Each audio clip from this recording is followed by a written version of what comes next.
IP அட்ரஸில் வந்து நம்மளுக்கு வந்து இன்கேஸ் வந்து கிளாஸ்ஃபுல் அட்ரஸிங்கில் வந்து எந்த கிளாஸ்னு கண்டுபிடிக்க சொல்கிறாங்கன்னா ஃபஸ்ட் நம்மளுக்கு இந்த ரேஞ்ச் தெரிஞ்சிருக்கணும். 1லேருந்து 126னா ஏ, 128லேருந்து 191னா பி, 192லேருந்து 223னா சி, 224லேருந்து 239 வரைக்கும்னா டி, 240லேருந்து 250 வரைக்கும்னா ஏ. ஆல்மோஸ்ட் நம்மளுக்கு நெட் ஐடி, ப்ராட்காஸ்ட் ஐடி இது மாதிரி கேட்குறாங்க, கொஷின்ஸில் கேட்குறாங்க. கண்டிப்பாக டி அண்ட் டியில் வர சான்ஸ் இல்லை, ஏபிசியில் மட்டும்தான் வரும். அப்போ இந்த ரேஞ்சு நல்லா பார்த்துக்கணும்.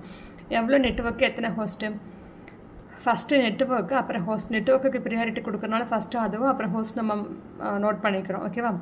ஏவில் வந்து ஒரு நெட்ஒர்க் இருந்தாலே போதும், சின்ன நெட்ஒர்க்கு நிறைய ஹோஸ்ட்டு. பியில் வந்து 2 நெட்ஒர்க்கு ஆக்டெட்டு, ஹோஸ்ட்டு 2 நெட்ஒர்க்கு. சியில் வந்து 3 நெட்ஒர்க்கு ஒரு ஹோஸ்ட்டு. அதே டியில் வந்து டியும் ஈயும் நம்ம ரிசர்வ் பண்ணி வச்சுருக்கோம். ஒவ்வொரு நெட்ஒர்க்லேயும் நெட்டில் வந்து சம் பிட்ஸ் வந்து ரிசர்வ் பண்ணி வச்சுருக்கோம். அது எதுன்னு ஐடென்டிஃபை பண்ணுறதுக்கு. 0ன்னு வந்ததுன்னா கிளாஸ் ஏ, 10ன்னு வந்ததுன்னா கிளாஸ் பி, 110ன்னு வந்துச்சுன்னா கிளாஸ் சி, 1110ன்னு வந்ததுன்னா கிளாஸ் டி, 1111 வந்ததுன்னா கிளாஸ் இ. இதெல்லாம் வந்து எதுக்கு? நெட்ஒர்க் ஐடென்டிஃபை பண்ணுறதுக்கு. இப்போ எவ்வளோ நெட்ஒர்க் பாசிபிள்னு கேட்டாங்கன்னா, எவ்வளோ நெட்ஒர்க் பாசிபிள்? 8 இருக்கிறது, 8 பிட்டு ஃபஸ்ட்டு ஆக்டெட் மட்டும்தான். அதிலே 1 ரிசர்வ் பண்ணிட்டோம். அப்போ 2⁻7 - 2 126. ஏன் இந்த -2? கிளாஸ் ஏவில் 0.0.0.0வையும் 127 அது லூப் பேக் அட்ரஸ் அதே ரிசர்வ் பண்ணி வச்சுருக்கனால 2 மைனஸ் ஆயிரும். இங்கே இருக்கிறதே 16, அதில் 2 ரிசர்வ் பண்ணனாலும் 2⁻14. கிளாஸ் சிக்கு 24, 3 ரிசர்வ் பண்ணாலும் 2⁻21.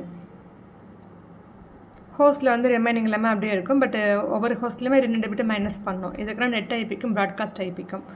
Net IP broadcast ID concept ரொம்ப இம்பார்ட்டன்ட்.